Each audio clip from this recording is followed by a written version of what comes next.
All right, mate. Hello. How are we? Good, you? Yeah, we're doing a bit of a Friday afternoon treat. We've worked hard today, and I think we've all got a little bit bored. I've been Bit writing. blurry-eyed. I've been writing an ungodly amount of questions for quizzes. You've been doing images, admin, writing, organising, prepping. So we thought All we'd just that. have a bit of a treat and have a bit of a change up. So we thought we'd come on and just talk a little bit about sports personality. Yeah, Yeah, don't really know what we're going to talk about, no idea. but let's do that. So When is it? 17th December. yep, that Couple of sounds approximately right. It's got to be a Sunday night. Little introduction. So I'm James, the ever learner. Mike is with us also. Very Hey. good, Brad. And we've also got Brad with us today, who's going to be on the deck. So if you want to say hello, Hello, Brad. that's me. Hello. Yeah, everything Hello, good. nice. Yeah, we're good. Sound good. Yeah, we're good. All right, cool. So listen, look, why don't we do this? Why don't we first thing we do, Brad? Why don't we get you to get the BBC Sports page on? Then why don't we get you to talk us through each of the nominees for the main award, and we'll go through it like that and see what we make of it. So we've got Have you put it onto the yeah, put it we're onto the onto screen? page now. Nice. So we are. I can actually see it on our live stream. This is very exciting. Oh, So nice. BBC Sports Personality Year 2017. Mhm. Here we go, I'm trying to work out where the list is. Here we go. So we've got Elise Christie, Mhm. short track speed skating. Yeah. So Mo Farah, of course, athletics. Chris Froome, who's obviously the cyclist Tour de France. Lewis Hamilton's just won the F1. Mhm. Anthony Joshua. Won it a while ago, didn't he? Yeah, I think Hamilton? so. Yeah. Anthony Joshua, who's obviously involved in boxing. Mhm. Harry Kane for football. Joanna Konta for tennis. Johnny Peacock, who's been on Strictly Come Dancing recently. And Anthony Peter, who's involved in swimming. Jonathan Rear, motorcycling. Anya Shrubsole in the cricket. Mhm. And Bianca Walkden for taekwondo. Yeah. Any first reactions on that, Mike? Well, I'd never heard of Elise Christie. She's good. Sure she is. Yeah, I'm just going to be honest. I've never heard of her. I'd never heard of Jonathan Rea. Mhm. I had heard of Anya Shrubsole. The cricket got quite a lot of coverage. Rightly so. Cricket's done really well this show. And Bianca Walkden, I hadn't heard of her either. Yeah. So I guess you always get that. To be fair, I don't watch a huge amount of sport anyway. So I'm not saying these people don't deserve to be there or aren't deserved or that's representative of everybody else. But I'd never heard of them. So there's obviously some who are much more famous than others. Let's take the big picture. What do you guys make of the mix? Because this has probably been the hot topic in recent years. Yeah, so Enough four out of women, 12, enough ethnic minorities, enough 4 out of disability. 12 female. Hmm? So whatever that is, 33%. Yeah. It'd be nice to see it equal.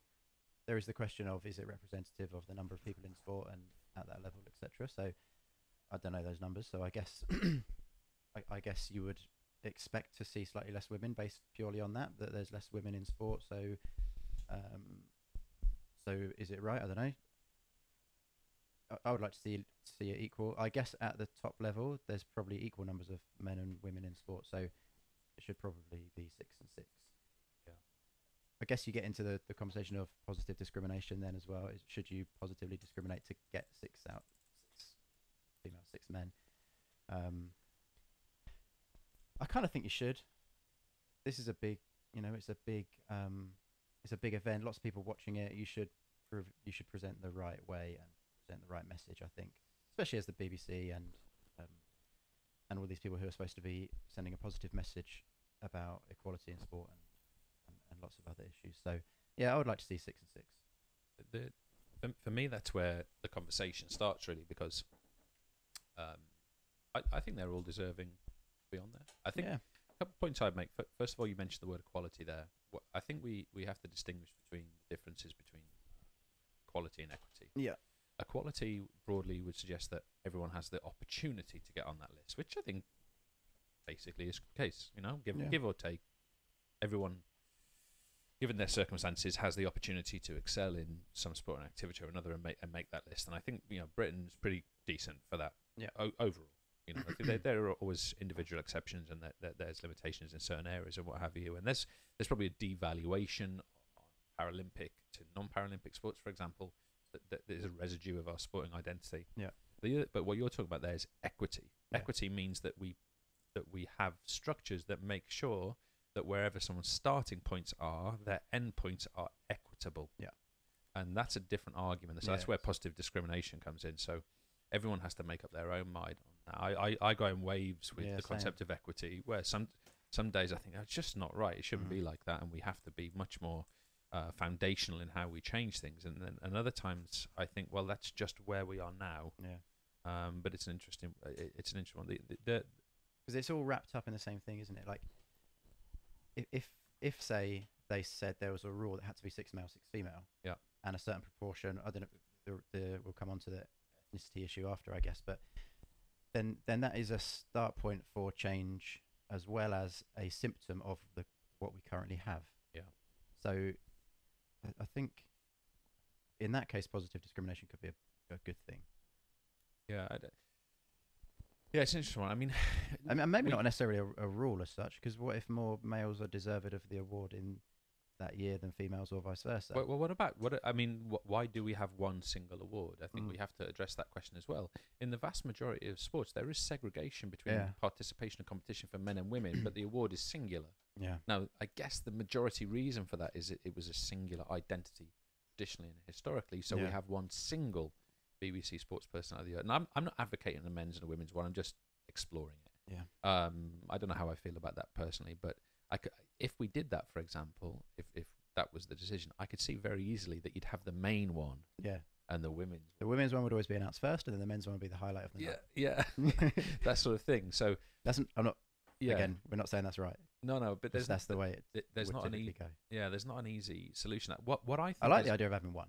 Yeah, so I like actually that a female can win it over a male. Yeah, I think that's right. And they do, and they have. Yeah. I mean, there's numerous examples from horse racing, athletics, all kinds of. One of the interesting things is that a female footballer, for example, cricketer, Annie Shrubsole, is a really interesting inclusion because potentially, well, first of all, she's the only cricketer nominated, which I think is interesting, and quite exciting, and deservedly so.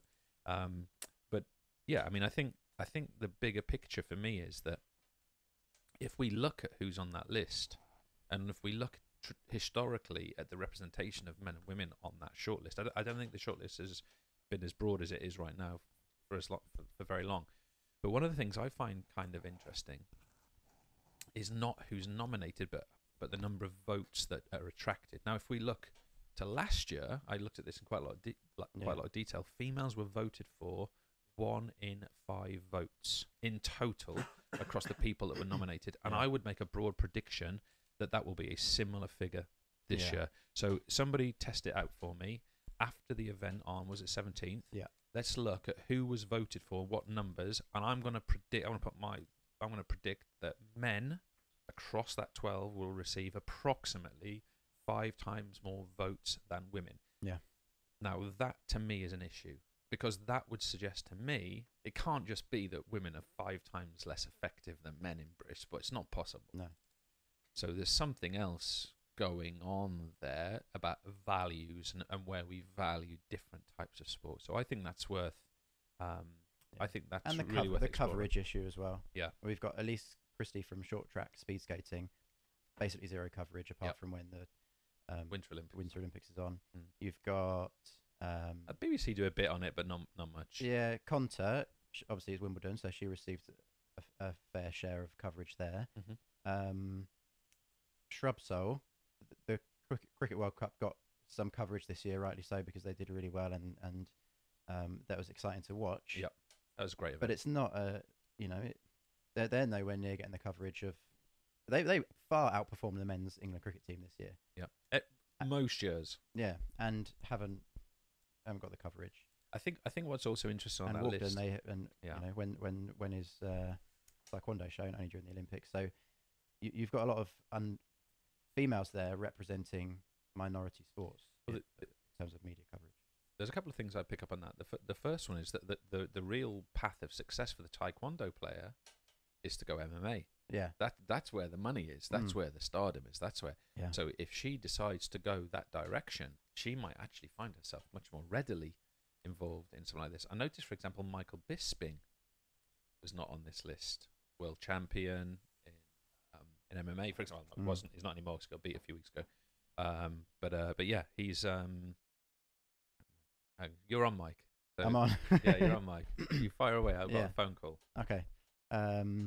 Yeah. So Brad, what's your take on male and female representation in this? Well, I'm looking back at the last 10 years. It is 10 years. Yeah, of the past 10 winners, and there's no females there. Past 10 years have all been male. Yeah. Really? So if we take a look at the screen capture here, I'm just trying to bring it on, bring it live. So if we see here, we've got the past 10 winners. Excuse me. So Andy Murray won it 2016, 2015, and in 2013. You know, yeah, he has. Considering Yeah. many people wouldn't consider him. Yeah. You got Sir Bradley. He's got the Wiggins. sport. He's got the sport part. Yeah. Sir Bradley Wiggins. No, I like him actually. But Chris Hoy. how Scottish he is. yeah. I've probably Have you heard his rap? No, Oh mate. He doesn't He do d- a rap. Oh, he does. that's See not if- possible. Get his, it's on. There's a clip of him on Jonathan Ross doing a rap. Oh my God. We're not going to find Some, it. yeah, you will. Oh, mate. First thing that comes up, honestly. I've watched it a million times. So I definitely missed out on that one. Wow, I have to say I wasn't aware of that statistic. So we're looking at yeah, I mean that's mental, isn't it? 10 men in a row. Now, I want to chuck something into the mix here. So I actually didn't complete this little study. I think you were involved briefly. Yeah, a Mike. little bit. We started a little study about 6 months ago where we looked at, just on the BBC page, we looked at the BBC Sports main sport page and their 5 most popular page of 5 most visited sports pages, and we looked at visual representations of men and women.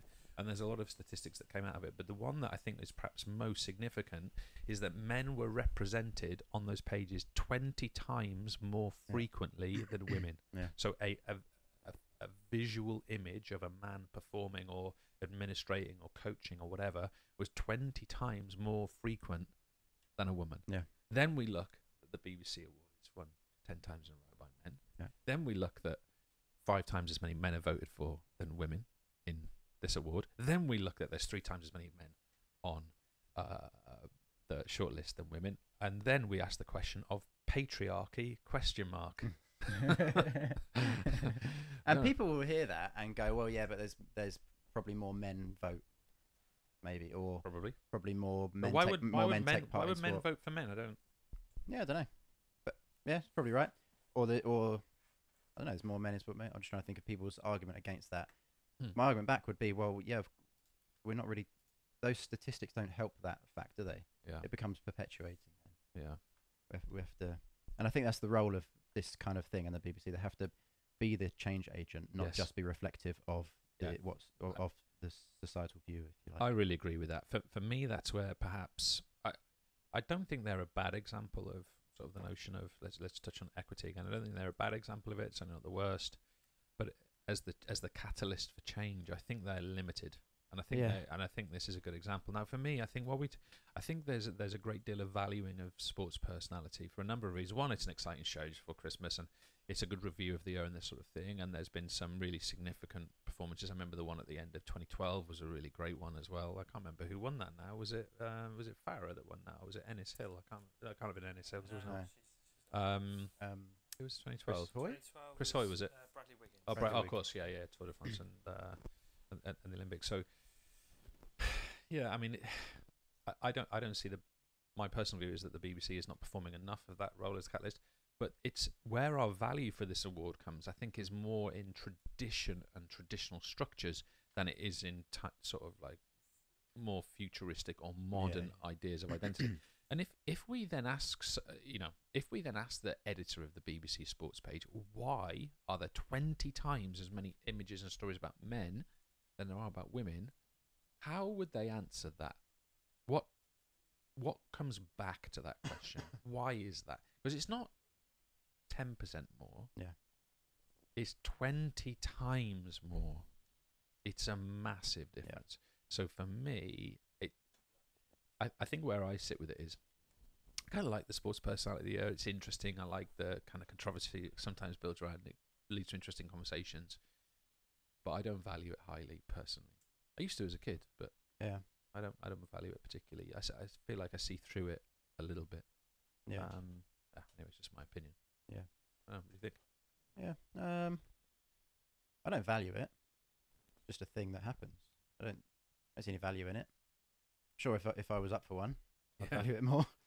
Or I'm sure the people who are nominated for it, I imagine it doesn't sit on the top of their. Maybe it does. I don't know. Maybe. Well watched, mate. Well watched. Seriously well watched. Yeah. But in terms of if they win that and they get that trophy, where does that sit compared to their world championships and their Olympic medals? Mm. I imagine it's not as highly treasured. But it's, it's nice recognition, and it's nice that somebody can be regarded as a top in their sport, but also for being a nice person or for being a genuine or whatever it is they've been voted for. Yeah. Not always that, is it? It's just they've been a personality. But well, I mean, if you look at I believe that the three favourites, I believe, are Anthony Joshua, Froome, and who's the other one up there? Kane. No, he's not considered favourite. It's another guy. I'm forgetting who it is. Hamilton. So those three are considered the three favourites, and as I understand it, Joshua is considered the favourite. Mm. So I don't know. There's some exploration around that. I think I have my own views about maybe Joshua's level of opponent, for example. Yeah. But that doesn't matter. That's a personal opinion. It doesn't really. Yeah. It's not. Everyone can have a different view on that. But the bigger picture of the Sports Personality of the Year award, I think it still represents some traditional and relatively antiquated ideas, and for that reason, I think again, having a conversation like this one, I think it's important to address that. I think it's important to bring it up. Then one of the things I notice as well is if you look at the sports nominated, they are not quite exclusively, but they are predominantly sports that would have been traditionally seen as the preserve of males as well. Yeah, I was just going to say that. We should have a look. I mean, no idea what track speed skating would be in terms of... Well, it's only 25 years old, so yeah, it's probably fairly even if it's new. Yeah, I mean, in the UK, it became really popular and successful when it was first introduced, but especially on the male side. Yeah. Today, in terms of participation, you tend to get an association, don't you, between kind of ice. Yeah, and I wonder if you went to like a club, an ice skating club, even if this is how it works, I've no idea. But it might be that females are pushed or encouraged into the figure skating route. Well, that's probably not true, because for every female figure skater, you've probably got a male, because a lot of it's done in pairs. So maybe that's not really true. But and the track speed skating maybe is more masculine. So let's have a look on there. So we've got speed skating, we've got athletics. Athletics generally even for athletics. Generally pretty even. Good. Yeah. Cycling not. No. No. You mean the Grand Classics and the day races, they're massively more successful. Yeah. And I don't think it's the worst. No. You look at track cycling. Track cycling is fairly even. Track cycling is pretty even. Although that's had its issues with structural sexism in recent years. But in terms of representation, I'd say it's even. In terms of what's going on in the background, probably right. Tennis is definitely developed, is improved. Yeah. I mean, you've got to look at the impact of the Williams sisters there. Yeah. They've really made massive strides there. Formula One, definitely male heavy. I mean, yeah. Formula One, are there... I don't even know if there's any female. Why is that? Did you just put cameras back on for us, Brad? Why is that? Why are there? There's a whole range, isn't there, of reasons why. I think this is really worth exploring. Grassroots. Let's go from grassroots level. Who's? I want to ask you a different question. Then. If we went out in the street and asked 10 people why there weren't any female racing car drivers, what would they say? Females can't drive. Women can't drive. Women aren't very good. But that's not true, is it? Of course it's not. So what? I mean, it's a stunning example. The only women I see at Formula One, well, the same. I don't watch enough motor races now. I see them in bikinis in the pit lane, and I see them as reporters. Yeah. I'm sure there are some technicians and mechanics and things, but drivers, test drivers, I don't know of any. Really male heavy. It would be interesting. I would be interested to ask. It's part of the image of the sport, isn't it? Historically, at least. Yeah. That portrayal of the female role in that sport is to just parade around in a tight, whatever. I don't even know what those suits are made of. Some sort of latex or steady. I don't know. getting warm in here. You know, it's similar to boxing. Yeah, you get it in MMA as well. A lot of female representation is that way. But I mean, in that sport, you know, look at Rousey, Nunes, Tate, Shevchenko, Jędrzejczyk, Kowalkiewicz. I mean, these are top level performers drawing in massive audiences. So I mean, they've almost got the best and the worst female representation. So you've got these absolutely phenomenal female competitors, and then you've got this kind of weird sort of breasty in bikini kind of representation. So that one's a bit of a strange one. But Formula One is much more clean cut. The men race, and the women don't, and then they're represented that way. So it's that one's a mess. Yeah, it is really. I mean, I guess it's one of those cases as well. If you've got a successful racing driver who happens to be female, would that person want to go to that top level and be the first to do that? Yeah, well, that would be tough. It'd be nice to see somebody do it. Yeah, but you know, it takes a certain kind of person who's going to do that. Yeah, because it's not just a matter of being good enough, is it? No, I don't think so. Not in that case, because you've got all the other added pressure and the added barriers that are in your way. I remember watching something on Top Gear, and they were at the famous race, the Nürburgring, something like that. And there was a woman there who was driving them round, and she was awesome. It was really nice to see that, like, Jeremy Clarkson being put in his place by this 28-year-old or whatever she was, I don't know, late 20s, I guess. It's great. And isn't she the exception that proves the rule? Oh yeah, somewhat? For sure, yeah. I'm sure there are female racing drivers. I'm confident there are. I want to get back, because in certain sports, let's take football, rugby, say, you've got this notion of the effect of testosterone, the lean muscle growth. There's a reason in a power-based performance. Cricket's another one that the bowling speed's probably never going to get to the height that pinnacle men's bowling's going to be, for example, because of the biological hormonal differences. In racing driving, you'd be better off as a female. Generally speaking, smaller, less weight. Yeah. I mean, I don't know. No difference in reaction time. Well, I don't know of any studies that claim reaction time is different. No. I don't know of any studies that claim that coordination is different. I don't know of any studies that claim that hand-eye coordination is different. It's not down to that, though, is it? That's not the reason why there's less women in that. I'm assuming not. I mean, I'm assuming that there's a series of social cultural barriers. Yeah, and I guess the first level of it is that a young woman is not going to, generally speaking, is not going to dream to participate. Yeah, that's what I was going to say sport. about the grassroots at that level. It's go-karting, you know. It's how many young girls are encouraged to go go-karting? I don't. Maybe there are some, but it's lads and dads thing, you know. It is, isn't it? Yeah, it is. Even the mechanical side. Yeah, I'm definitely taking Mila go-karting though. I never thought about it. I've got 2 daughters. I maybe I'm the worst of the worst. I've never contemplated it. Yeah. So maybe it's an interesting one. Anyway, getting back to this list then. What we up to? Boxing. I mean, developed recently. Yeah. Katie Taylor, I think, has done really well. Irish boxer. What's her name? Olympics. Nicola Adams. Yeah, she was shortlisted last year, I think. Yeah. What was it? I think she's turned professional. I think she's won a world championship. Yeah. Mm-hmm. She's a big advocate. So what else we got on there? We've got football again, predominant preserve of men, of course. Yeah. And then we got swimming, which is a little bit more even.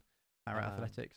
Para-athletics follows similar trend to athletics. Yeah, I mean, I think if anything, in the early days of para-athletics, you probably had overrepresentation of women. I think you've got to look at Tanni Grey-Thompson and the impact she had, particularly. Yeah. So probably had overrepresentation. But I think the Johnny Peacock example is a really interesting one. He's, I mean, first of all, he's a phenomenal. I mean, he runs, I think, could you check his world record time for Johnny Peacock, Brad? Yeah, I got it here. I reckon 100 metre final, 10:75. So he's running 10:7. So okay, let's call it 10:8. Let's round up. He's running 10:8, which, as I understand it, would be approximately the world record for women's 100 meters. I think it's around about 10:6, 10:5, something like that. So he's running at that speed with half a leg not there, Yeah. which is pretty phenomenal stuff. I mean, he's someone who's really broken the glass ceiling, I think. So he's even before his recent television exploits, he's become well known. He's become fairly regularly covered in the media, and I think furthermore, he's seen first as an athlete and secondly as what you might loosely call a disability or a Paralympic athlete. Yeah. So for me, then I think that then his kind of his appearance on mainstream TV has been really positive, because what I've liked about that, my daughters love a bit of dancing, so I watch that with them. But You don't have to justify it through them, mate. It's all right for you to watch it. is it? Yeah, it's good. I did once worry. watch It Takes Two when I was at home on my own on a Friday evening, the hour-long show. My kids still mock me the about extended that. version, the extended cut. Yeah, of the It Takes extended, Two. yeah, director's cut. But he's an interesting one, because although I'm sure the amputation would have impacted him in certain dance performances, what I thought was interesting was that his disability was rarely or never raised, and in my opinion, there might have been some generosity towards him, I don't know, but in my opinion, he was judged as an athlete or dancer, whatever term you want to use, Yeah. in that competition, and I think that was quite refreshing. And I think And he said that in one of the shows Yeah. as well. I think he is a significant person, because even though that has not been sort of pushed directly, I think subliminally a lot of people will pick up on that. And if you think about the last big Paralympic sprinting star, that didn't go as well. Didn't end so well. That has not ended so No. well, because He wasn't on Strictly. he is not going to be on Strictly in the future either. No. That one, he's not going to be on the International Sports Personality of the Year. It's funny, he's become a bit of a Voldemort of the real world, hasn't he? Like, you can't really mention his name. I found that a He- lot recently. I've been making videos. It's like I- he who and must I- not sprint. I go to, like, first of all, we must say we're not undermining the crime which he's been convicted of. That is a tragic and horrible thing, and with regards to her family, he must be devastated still. I mean, we don't want to in any way no, undermine it's not that, that. because it's terribly sad. But yeah, I think it's an interesting one, because within one of the things I perceived when that trial was happening was there was an element of like the freak show going on. Yeah. So it was that one of the things I noticed, like, there was a real fetishization over the possibility that he might not have had his his legs on when this incident, that he might have been on his stumps. Mm. And it was like almost like a media frenzy around this sort of idea. And I sort of thought, what difference, other than the details of the crime, what difference does it make? Yeah. It's not like his amputation is a surprise to anyone. No. It was an odd scenario, that one. I mean, tragic and odd. I mean, It's kind of sad in a way, isn't it, that he goes on a show like Strictly Come Dancing, and it's refreshing. Johnny, that not he- Oscar. Yeah. It's refreshing that he's not, that his disability isn't judged. I mean, he's up against, like, who's the magician? Deborah Debbie McGee. Like, if you're going to judge somebody on their ability to move around, McGee. I mean, she's fairly good, but She's really good, mate. yeah. But do you know what I mean? He's judged. It's kind of sad that people go, "Oh, it's good that his disability didn't come." He's a world class athlete, by the way. Yeah. Well, he runs 100 meters in Yeah. 10.7 seconds. Like, Go he's- and try that. It's not like he's not getting special dispensation because he's disabled. Or he doesn't need that. He's perfectly capable of Yeah. being physically able to move around the dance floor. And what's interesting about that one that he did is that, of course, he's doing a lot of very lateral and dynamic, a lot Yeah, of twisting yeah. moves. I'm assuming that on his leg. I'm sorry if I get my terminology wrong. On his leg, he has no limitations. In fact, that's probably quite a potent bit of machinery. That Yeah. is it. His right leg, I think, is his healthy leg. You mean on his prosthetic or his No, on his real leg? leg. I mean, that's going to be one beast of a leg Oh, for yeah. someone who's running that fast. Yeah. So he can twist and he can turn it, but when he's on his prosthetic or Yeah. when he's on his blade, it's, for me, it's like the sideways or the twisting Yeah. actions. He doesn't have the proprioceptive The feedback. there's no loop there going down No. to that. So he's maybe got the power and the spring, the linear dynamism, but in terms of Rotation. rebalancing, in terms of like that closed loop control, I mean, Yeah. it's going to be Yeah. pretty limited for him. That this quickly deteriorated from a sports personality to a Yeah. Strictly Come Dancing Review. But yeah. Yeah. So look, who do you think is going to win this thing? I would like Conta to win. I'd like to see her. Got no chance, mate. No, she hasn't. I would like to see her win. Well, yeah, Joshua, probably. Yeah, I think he's Froome, Joshua Yeah, Froome. who's on? Am I on or is he on? Oh, well, he's only got us on the split. Okay. Sorry, I see. mate. I judged you. I apologise. Would Froome could do well. Yeah. My personal choice would be him. I think for Your choice or your prediction? I don't think he'll win, but my vote would go to him. Yeah. I think to first of all, he's won 4 tours. He recovered a month and then went into the Vuelta. That's phenomenal. I mean, the Vuelta is brutal. I mean, the Tour can be pretty brutal as well, but it compared to the Vuelta, it's a very gradual race. I mean, I don't know much about climbs in Spain are absolutely outrageous because they're very harsh. They tend to be a little bit snappier, but much steeper. Yeah.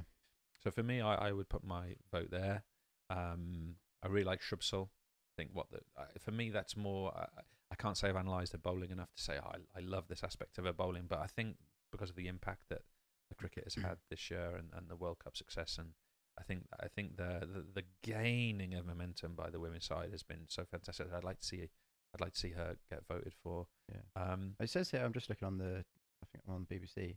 There's about she was awarded to receive the Christopher Martin Jenkins Spirit Cricket Award for consoling distraught South African captain after the semi-final. That's right. On the semi-final. Yeah. I didn't see that, but that kind of thing is important in the personality, isn't it?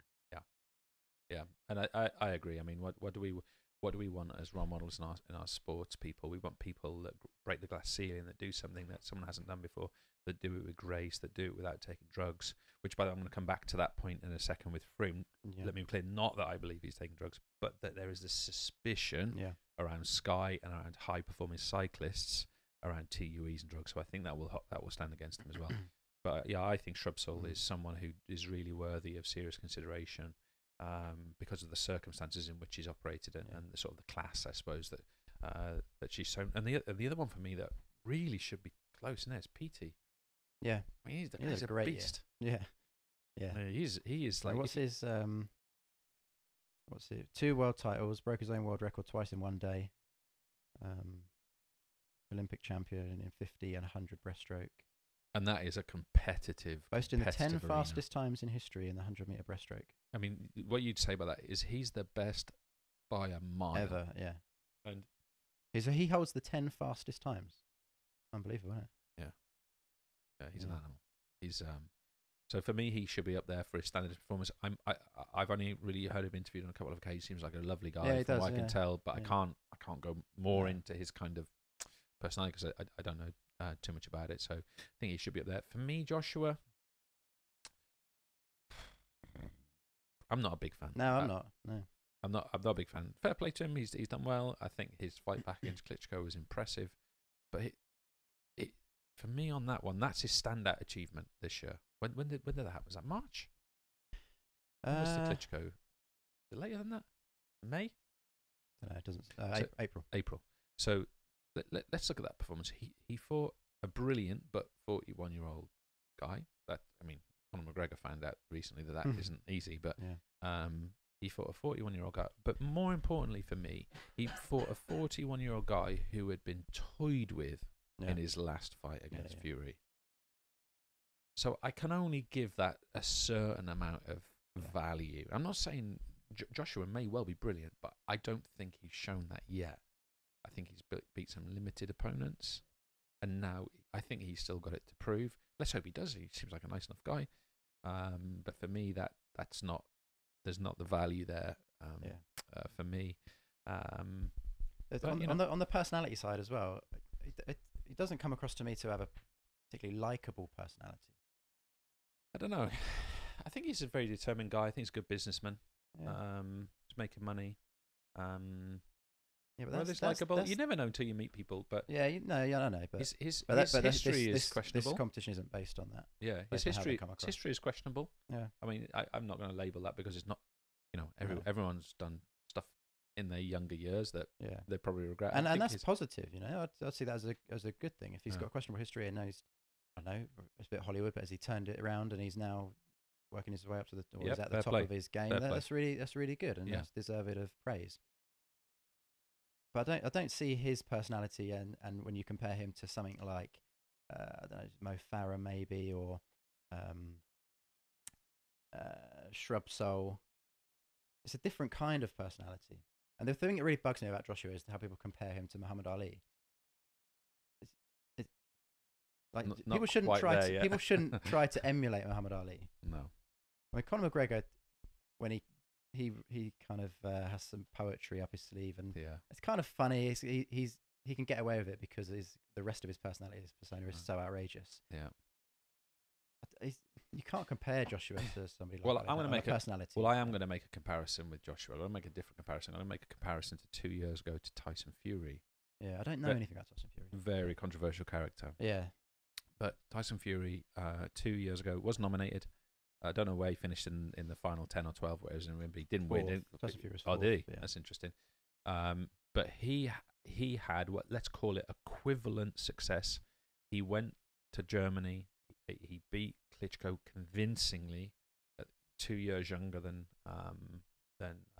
Joshua did, and of course he said some questionable things. Let's be honest. He said some fairly obnoxious, unpleasant things about certain groups of people, about homosexuality, about some of the Joshua did. no, Fury did. Fury did. Fury. First of all, it's worth noting that his ethnic background. He's from a traveller background. So again, if you go back to what I said before, you're talking about people breaking the glass ceiling.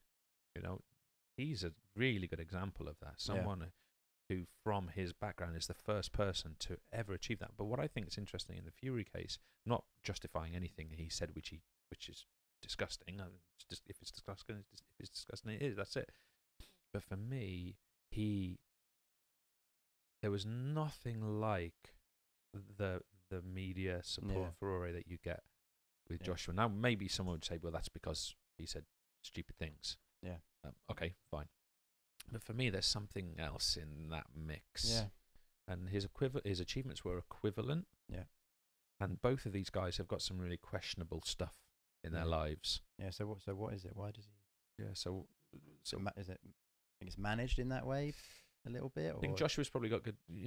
Is well marketed, good management, good businessman. They've got a clear trajectory and projection of what they want the career to look like. I think there's probably all of those things. But for me, just on the performance level, great what he's done. But for me, it's not. I don't see it as at the pinnacle of sport. No, I don't. I'm with you. Very high. I don't see it up at the top, at the pinnacle of sport.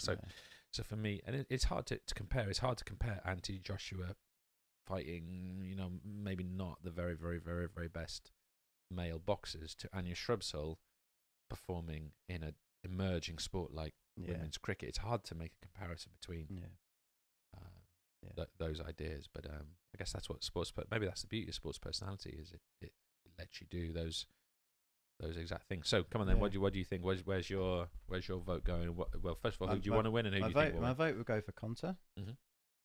I think. It was semi-final, didn't she? Where did she make semi-final? Was it the French Open? What does it say about her? Wimbledon semi-final. First British woman to reach Wimbledon semi-finals. Lost out to Venus Williams. Rode to number 4 in the world rankings. Very good. Yeah. She gets my vote. Mm-hmm. I think it will go to Joshua or Froome. Mm-hmm. Or Farah. I haven't heard any conversation around Farah. I have to say, I'm not aware that he's going to be highly voted for. But who knows? You never know. So he's 2016 he came 4th, 2015 7th, 2013 he came 4th, 2012 he came 4th, 2011 he came 3rd. Okay.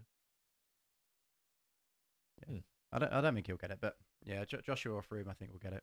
Okay, well, I would vote for Froome personally. That would be my he would be my choice. Again, I wonder if Froome. I wonder if there's a couple of things that'll count against him. Not everyone sees him as British. Yeah, he's born of a British family in Kenya. Kenya, yeah. Becoming a road cyclist from Kenya. Yeah, is not straightforward. So no. overcame some challenges there. He lived in Kenya, I suppose, for a while. I think he still does. Oh, right. I mean, I'd have to check that. I mean, he might be living in Monte Carlo. I've no idea, Yeah. but I believe his life is in Kenya. Oh, I okay. think. Maybe I'm wrong on that. So I think his perceived lack of Britishness might count against him in this particular vote. And I think the other thing is I think the questions around Team Sky, Yeah. and I think the general questions around cycling and doping will just draw a few Yeah. people away from voting. I think so. I think that would be the bigger issue.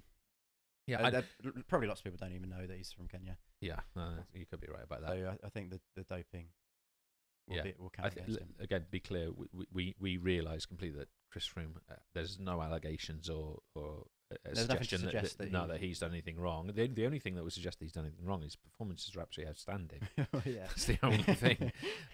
So he's certainly, as far as we're concerned, not involved with drugs. But what I'm saying is that the sport is so intertwined with the history of doping. Yeah. How long are we out of the Armstrong case? I mean, what are we now? 3 When was years that? out? Was it 2014? 14? 3 years out of that. I mean, that's still a massive residue of Yeah. of how people see cycling. So that's not just gonna sort of disappear overnight. No. And yeah, I'd like to see him do well. Who do I think will win? I would hazard a guess. For me, it'll be I would say Hamilton. Yeah. I think there's a lot of people that follow motor racing are very active. He won it in 2014. Yeah, which presumably was the last time he won. I must say I don't follow motor racing at all, so I can't speak a great deal on that. But I'm assuming that that's the last time he won it, and so I think he'll attract a lot of attention. He's a good-looking guy. He's memorable. He's obvious. I think he'll attract a lot of attention, and we'll see how it's covered on the night. We'll see how many of them sort of make an impact there and then on the night. He's a bit of a national treasure to some people, isn't he? Yeah, got that kind of been around for a long enough time now that he started he's a young, household name. And Yeah. yeah, of course. Yeah. That's the thing. Yeah, he started young. Yeah. I think now most successful motor racing driver ever. I think British motor racing driver. Yeah, 4th world title at Mexican Grand Prix in October. Mm-hmm. Four-time world champion is pretty impressive. In any sport, yeah. Any sport. Yeah. I mean, that is a ludicrous sport as well. The achievement made him Britain's most successful Formula One driver, Mm. moving one championship clear of Jackie Stewart. Sir Jackie Stewart. Yeah. So let's see if he's knighted. Yeah. Could be an interesting one. Yeah. Who on the list? Mo Farah. Mo Is it- Farah's. Yeah. He's knighted, yeah? Yes. Mhm. He's the only one. So we'll see. Okay. What about you, Brad? Thoughts? Yeah, it's difficult for me. I mean, I'm not an avid follower of all the sort of Are sport. you willing to be on? Oops. Are you willing to be on camera? By the way, or do you prefer not to? Not just yet. All right. But yeah, I mean, in terms of sort of personalities that I've seen, as I know of the person, I mean, Chris Froome, yeah, as you said, avid cyclist, he's very good at what he does. But you're talking about the female cricketer who's got some award for consoling the South African captain. That to me is what this is about. Right. So, I mean, it's interesting to see that Johnny Peacock's come in because obviously he's sort of Paralympian, and I don't think any Paralympians have won before. So, it'd be interesting to see how he gets on. Have there been Paralympians one before? No, Tony never won. Thompson would have been nominated.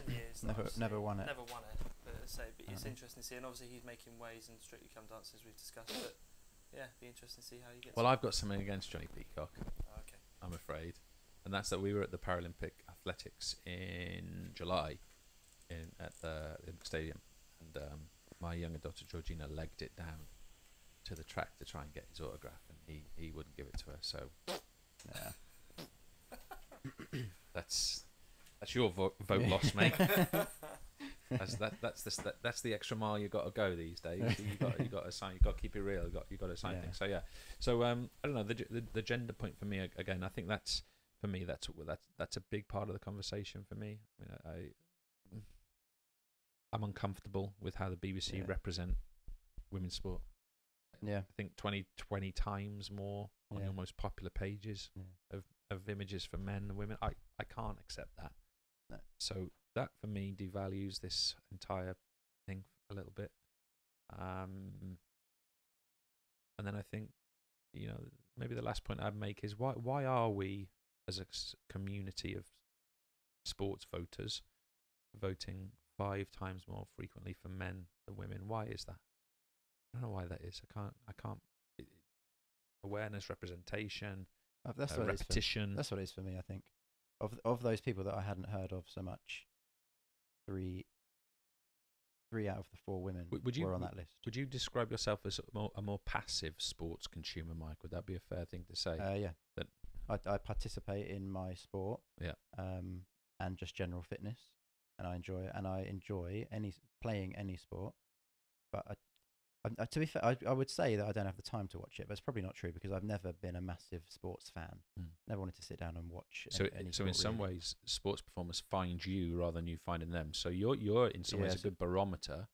I would say I'm probably the just average person. Doesn't really look too much into any of the sport or read too much about it or watch too much about it. So yeah, I'm probably a good average person who just hears bless him. Through the media. Yeah, it's an interesting point. I guess I've got kind of quite specific channels where I get my information from and things. So I don't know if I'm the average. I might be more like the average sports viewer. Yeah, interested in most sports.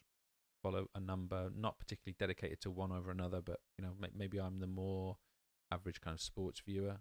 And I mean, I'll watch anything. If somebody invites me around to watch darts, I'll go and watch it. They do that just here, near where we live. What's it called? The Friendly Play. Friendly Lakeside. Friendly, literally around the corner. It'll be on in a few weeks. Yeah. Yeah, we're in Spain at the time, but you can come in, mate. Sleep in the office. Go on my own. Go on your own. It's big. It's big. We cycle that way quite a bit down Brad. We go, but it's not too far from where your folks live, is it? Yeah. Let's go. I'd watch anything. I watched a bit of NFL the other day. Oh yeah. What do you make of that sport? I find it really hard. Really hard to follow. It's a bit stop-starty. I don't really get anywhere with it. Good for adverts. Real good for I mean, it's good. It's good entertainment. Get a decent band on or something. It's good. And what about the cheerleader thing? Do you make of that? I don't like it. And that's not anything to do with view about men and women. I just don't really like it. I don't get it. Oh, it looks good. Lots of people dancing in the same routine, but beyond that, don't really. There's better entertainment to have on at half time than that every time you watch a game. I've got and it's talented. I'm not putting that down. Amazing. Very talented. Yeah. As gymnasts, as cheerleaders, it's amazing. It's just funny how that's become almost as popular as the sport that it's part of. I got 2 takes on cheerleading. We're going off on a bit of a tangent, I realise. I know Brad's got to go home in a minute. He's got to go home to his missus. But 2 things on cheerleading. One, I was dead against it for the reason I'll give in a second for a long time. And then we introduced it when I was head of PE, local sixth form college. You might even have been studying there at the time, Brad. And it became the most popular activity we had at the sixth form college, apart from football, like that. Yeah. It was unbelievable for engaging female participation. And there's so on that side of it, I think it's got a lot. There's something about it. It's got a lot to offer. The thing I cannot reconcile, however, is that I'm going to be provocative in the way I say this, but what I perceive in its role in sport is that when the men are tired from smashing into one another, we bring the girls on to flaunt their tits. I don't want to be crude, but you could look at it in that cynical perspective. Now, the truth probably is something in between those things, but it's traditional value of being the entertainment for the male spectators, I guess, while the big, strong, burly, steroid-pumped men are having a rest. Yeah. I'm pretty uncomfortable with that structure. So the sport as an entity, fantastic. Yeah, I'm very happy with that. Yeah, brilliant. Why is it any different to gymnastics? Yeah, exactly. It's I great. agree. And yeah, like you say, I mean, who delivered it at the sixth form? They had somebody come in to do it. Yeah. I guess so. Yeah. It was probably well delivered, and it was you had somebody experienced doing it and made it really good, and that's great. It was good until one day where they did a lift. It went wrong. They did a lot of lifts, and one went wrong. That was a difficult accident report to fill out. Yeah. Thank God we had a qualified person in there. Jeez, it was. But that's the thing as well, because they go and practice it.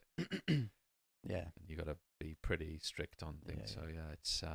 But that's different to how it's just portrayed at that top level.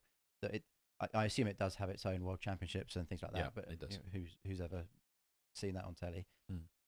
You see it as the entertainment when the men are tired, like you say. That's So I just don't get it for that. it's almost like an athletic extension of the what would you call it, the pit girl? What do you call it in Formula One, where you've got the bikini clad girl and holding the umbrella, whatever they do? Yeah, it's almost like the equivalent thing. And they do it in cycling, don't they, Brad? On their tour, they have the woman in the polka dot dress, the woman on the podium at the end. Don't the winners of each stage there? They give a kiss to each side. They have a woman either side of them, and of course that woman looks a certain way, attractive and French, which is in my lifetime has been a disastrous combination. But you've got this representation of femininity within these roles in sport. And where does that cheerleading thing come from? Like, I don't know the history of it, but you got college football, I guess, and I don't know where cheerleading came in that, but I guess it was you had the football team, and then you had the cheerleaders who would come on and support that team. So I guess that's why. Well, I think it's a combination of things. Drumming up support. Yeah, there's that. Entertainment. Yeah. Athletic pursuit is probably in there. The mix. Every college could have a cheerleading squad. Yeah. I guess that's what they're called. Yeah. You know, it was easy to get that cheerleading squad. They then compete against the other. I'll just ask college. you a question. I mentioned the cheerleading we had at the college. The college down the road. So be careful what I say, because it's a place I love very dearly. I don't want to be critical because I spent many good years there, but it became so popular that we invested in a cheerleading outfit for them to cheerlead at events and things. Picture in your mind what the outfit was like. Yeah. And whatever you come up with in your mind as an average cheerleading outfit, it was like that, but slightly more decent for a college. Yeah. But it wasn't just a garment for athletic purposes. Yeah. It was a garment for highlighting certain Did the girls like features. It? The girls like that yeah. costume. And it's not outfit. for me to judge. I can't judge. No. I'm not a girl. I've never been female. I don't know what that's like, but it feels... Because there's... I have to be careful how I say this, because I don't know the details of the study, but there's some studies which suggest that is empowering. Yeah. And I can imagine if you were, say, a college student and you've worked hard, you've got a cheerleading squad and you're enjoying it and you're taking part in that a lot, and you've got a decent group around you and it's going well, and then your college gives you a frumpy kind of outfit to wear, and you go to a competition, it's not, you know, for those people that's probably more damaging than the more typical costume that you would expect to see. That's obviously very narrow, and that's only through the eyes of the people wearing it, rather than a kind of more societal approach. But it's kind of interesting that study about how it's actually empowering rather than. But then it can go too far the other way, and when it goes the other way, you get comments like we had. I think it was from Sepp Blatter 3 years ago, when he was asked about how to gain the popularity of women's football in comparison to men's football. His argument was that they need to wear short and tighter tops. Yeah. A bit like the beach volleyball kind of model, which you of course have got your own history in, haven't you, Brad? You want to, before we finish, do you want to talk to us about your beach volleyball history and exploits in any way? Career? Am I not correct in thinking that you once made some kind of application to your national association to represent your country in beach volleyball? Is this not true, Brad? Okay. So yes, I did. I did make an application for the Maltese volleyball team. Yeah. And they were interested. They wanted to put a team into Rio 2016. Yeah. And they wanted to see my volleyball CV, and that's where it kind of fell apart. Had you ever played before? No. Well, nothing ventured. No, that's true. So it was a little speculative. It was. But you got good arms on you though, Brad. It would have. That's what you should have said. There's my CV. But yeah, that's an interesting way to round off the conversation. Right, we've got to finish because Brad's got to go home, and I know Lauren, and I find her a little bit scary, so I don't want to upset her. So we'll sign off, and it's pretty much the end of the week. We've had a busy week. Yeah, busy one. And we'll sign off. So Brad, the way we do this is you know that little green publish button. You count us down and then hit that, and then we're good. Awesome. Cheers, boys. See you later. All the best. Have a good weekend, folks.